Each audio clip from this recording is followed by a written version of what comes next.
S2 fitness நிலையத்திற்கு திறப்பு வைப்பதற்காக வந்திருக்கிறோம். எங்களுடைய கட்சியின் மாவட்ட தலைவர், மூத்த வழக்கறிஞர், அருமைக்குரிய திரு முத்தழகன் அவருடைய ஏற்பாட்டில் எங்களுடைய சட்டமன்ற உறுப்பினர் திரு அசன் மௌலானா அவர்கள் முன்னிலையில் இந்த நிகழ்ச்சி நடந்து கொண்டிருக்கிறது. இதை திறந்து வைக்கிறோம். இளைஞர்களை உடற்பயிற்சி செய்வதற்கும் ஊக்குவிப்பதற்கும் எங்கள் கட்சி தொடர்ந்து முயன்று வருகிறது. அதனுடைய அடிப்படையாக இன்று இந்த திறப்பு விழாவில் கலந்து கொண்டிருக்கிறோம்.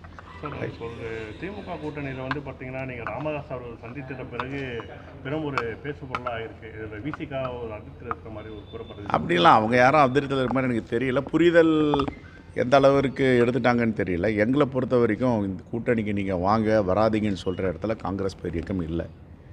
அதை முடிவு பண்ணுறது நான் ஒரு முறைக்கு 100 முறை சொல்லியிருக்கேன். கூட்டணியில் யாராவது சேர்ப்பது என்றாலோ முடிவு பண்ணுறது என்றாலோ எங்களுடைய அகில இந்திய தலைமையும் தமிழ்நாட்டில் இந்தியா கூட்டணியின் தலைவராக இருக்கிற மாண்புமிகு முதலமைச்சரும் திருப்பி எத்தனை முறை சொல்கிறது. இதை நாங்கள் எங்கே கூட்டணிக்கு பாமகவை அழைச்சோம், அவங்க எங்கே வந்தாங்க?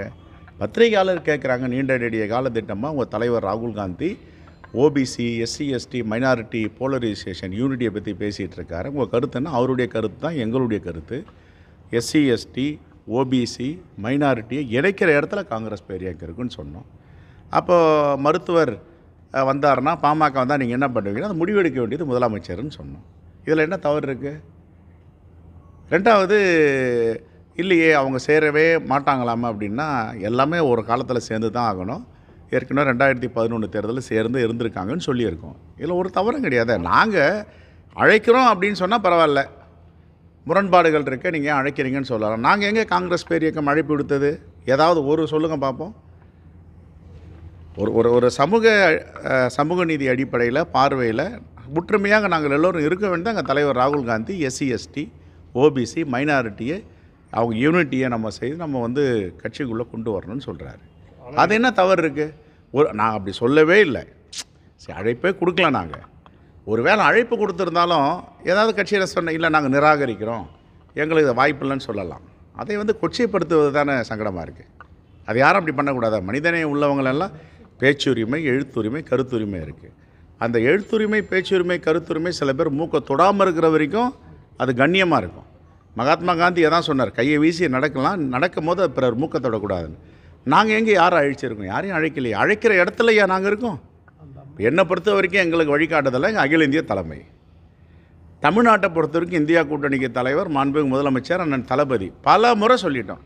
இங்கே இருக்க கூட்டணியில் ஒரு செங்கலை கூட பெருத்து எடுக்க முடியாது, எஃகு கோட்டை போன்ற கூட்டணின்றோம். எங்கே நாங்கள் போய் அழைப்படுத்தோம்? முதலமைச்சர் சொன்னார், இவர் போய் பார்த்தாரு. முதலமைச்சர் சொல்லாமல் இவர் போய் பார்த்துருக்க மாட்டார்னு சில ஊடகங்களில் வந்து காங்கிரஸுடைய தலைமை சொல்லி பார்த்தாருன்னு. என்னை யாரையும் பார்க்கவும் சொல்லலை, பார்க்காதீங்கன்னு சொல்லலை. ஒரு 40 ஆண்டு கால பரிச்சயமாக ஒரு களத்தில் பணியாற்றிருக்கோம். ஒரு மூத்த தலைவர், அவரை போயிட்டு 87 வயது ஒரு முதிர்ச்சியான தலைவரை போய் பார்க்குறதுல என்ன தவறு? பார்த்ததே தவறு அப்படின்னா அப்போ இதுதானே பாசிசம், இதுதானே வந்து மனு தர்மம், இதுதானே சனாதானம். பார்த்ததே தவறுனா அது எப்படி பார்க்கக்கூடாது? அவர் ஒரு முதுபெரும் தலைவர். இன்றைக்கி தமிழ்நாட்டில் இந்தியாவிலேயே ஒரு சமூக நீதிக்காக போராடுற தலைவர் மருத்துவர் ஐயான்னு சொல்லலாம். அதை என்ன மாற்றுக்கு எடுத்திருக்கு? மரியாதை நிமித்தமாக பார்த்ததே அரசியலாக்கணும்னு நினைக்கிறாங்கன்னா இதுதானே பிரச்சனை. ஆனால் புரிஞ்சிக்க வேண்டியவர் புரிஞ்சிட்ருக்கார். தலைவர் புரிஞ்சிட்டார், அவங்க கட்சியோட தலைவர். அவருக்கு ஒரு புரிதல் இருக்குது, எனக்கும் புரிதல் இருக்குது. நாங்கள் அண்டர்ஸ்டாண்டிங்கோடு தான் இருக்கோம். யாரோ போகிற போக்கில் ஏதாவது சொல்லிட்டு போய் சங்கடத்தை ஏற்படுத்தணுன்னா அது அவங்களுடைய கவனத்துக்கு விட்டுறேன். நான் இப்போ எடப்பாடி பழனிசாமி தமிழகம் முழுவதும் வந்து பார்த்தீங்கன்னா சுற்றுப்பயணம் மேற்கொள்ள போகிறாரு. அதே மாதிரி காங்கிரஸ் தலைமையில் இப்போ தான் 3 நாட்கள் சுற்றுப்பயணம் முடிச்சுட்டு நேற்று இரவு தான் வந்தோம். தூத்துக்குடி, கன்னியாகுமரி, திருநெல்வேலி, தென்காசி 4 நாடாளுமன்றத்தை ஒருங்கிணைச்சு 24 சட்டமன்றங்களுக்கான 2026 சட்டமன்ற தேர்தல் ஆயத்த பணி கூட்டமும் அடையாள அட்டையை வழங்கும் விழாவும் நடந்துச்சு. அதில் வந்து எங்களுடைய மாவட்ட தலைவர்கள், நாடாளுமன்ற உறுப்பினர்கள், சட்டமன்ற உறுப்பினர்கள் அனைவரும் கலந்துட்டாங்க. இப்போ நாங்கள் கிராமத்தை நோக்கி வேர்களை நோக்கின்ற அந்த ப்ரோக்ராமில் போயிட்டுருக்கோம். ஒரு தொகுதிக்கும் 25,000 வாக்குகள் போன தேர்தலோடு அதிகமாக எடுக்கணுன்ட்டு 234 தொகுதியும் வேலை பார்த்துட்ருக்கோம். அதுதான் கிராம கமிட்டி, பேரூராட்சி கமிட்டி, நகராட்சி கமிட்டி, மாநகராட்சி கமிட்டி, வட்டார கமிட்டி போட்டுட்ருக்கோம். ஒரு கிராமத்துலேயும் 7 பேர் பொறுப்பாளர்களாக இருப்பாங்க. தலைவர், 2 துணைத் தலைவர், பொதுச் செயலாளர், பொருளாளர், 11 பேர் வந்து எக்ஸிக்யூட்டிவ் மெம்பர், செயற்குழு உறுப்பினராக இருக்காங்க. இதோடைய நோக்கம் என்னன்னா, எங்களுடைய பிளான் வந்து 2026 கடந்த தேர்தலை விட 25,000 வாக்குகள் ஒரு சட்டமன்ற தொகுதியில் அதிகமாக பெறணும். அதை நோக்கி நாங்கள் போயிட்டுருக்கோம். அதான் வேர்களை நோக்கி, கிராமங்கள் நோக்கி போயிட்டுருக்கோம். 13ஆம் தேதி தென்சென்னை மாவட்டத்தில் சட்டமன்ற தேர்தல் ஆயத்த கூட்டமும் 2020க்கான ப்ரிப்பரேஷன் மீட்டிங்கும் இதேமாரி அடையாள அட்டையை வழங்குவோம். எங்களுடைய மாவட்ட தலைவர் வழக்கறிஞர் முத்தழகன் அவர்கள் ஏற்பாடு பண்ணியிருக்காரு. 15ஆம் தேதி பெருந்தலைவர் காமராஜர் பிறந்தநாள் அன்னைக்கு வடசென்னையில் எங்களுடைய மாவட்ட தலைவர் டில்லி பாபு அவர்கள் பண்ணியிருக்காங்க. 12ஆம் தேதி பெருந்தலைவர் காமராஜருடைய பிறந்தநாளை முன்னிட்டு ஒரு மாபெரும் விழா எடுக்கிறோம் பிறந்த நாளுக்கு. அதில் மேனாள் நிதி அமைச்சர் ஐயா ப. சிதம்பரம் கலந்துக்கிறாரு. எங்களுடைய முன்னணி தலைவரெல்லாம் கலந்துக்கிறாங்க. தொடர்ந்து தேர்தல் பணியை ஸ்டார்ட் பண்ணி நாங்கள் ஏறக்குறைய 6 மாதங்களுக்கு முன்னாடி நாங்கள் ஸ்டார்ட் பண்ணிட்டோம். ஜனவரிலேருந்து தேர்தல் பணி பண்ணிகிட்ருக்கோம். சார், அதே போல் இந்த சமூக நீதின்றது இந்த ஆட்சியர் வந்து என்னன்னு சொல்லிட்டு அன்புமணி சொல்லியிருக்காரு.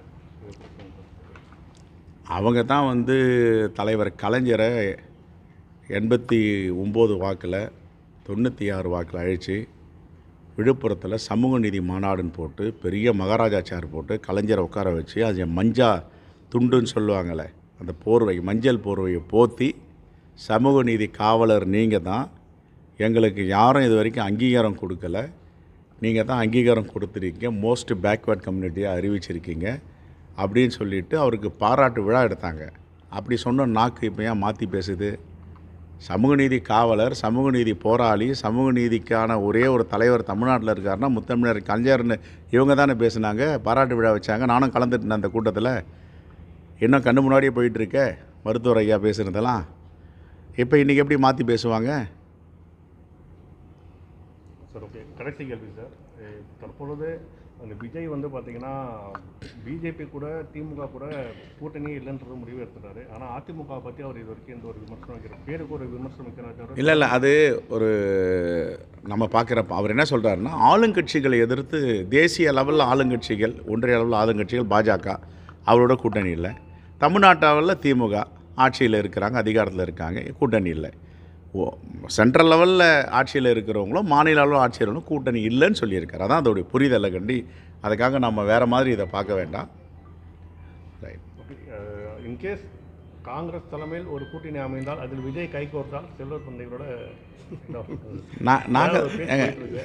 நாங்கள் இந்தியா, நான் பல முறை சொல்லிட்டேங்க, நாங்கள்லாம் வந்து கடைசி வரைக்கும் கூட்டணி பேசிகிட்டே இருப்பாங்க. இந்த வரலாற்றில் பார்த்திங்கன்னா கடந்த தேர்தல் வரலாறு ஆகட்டும், ஒரு 50 ஆண்டு வரலாறு என்ன பண்ணால் நாங்கள் இங்கே தாங்க இருக்கிறோன்னு கடைசி வரைக்கும் பேசுவாங்க. வண்டி வேறு இடத்துக்கு திரும்பும். பார்த்துருக்கீங்களா? அதெல்லாம் காங்கிரஸ் பேர் இயக்கத்தை பொறுத்த வரைக்கும் அதெல்லாம் கிடையவே கிடையாது.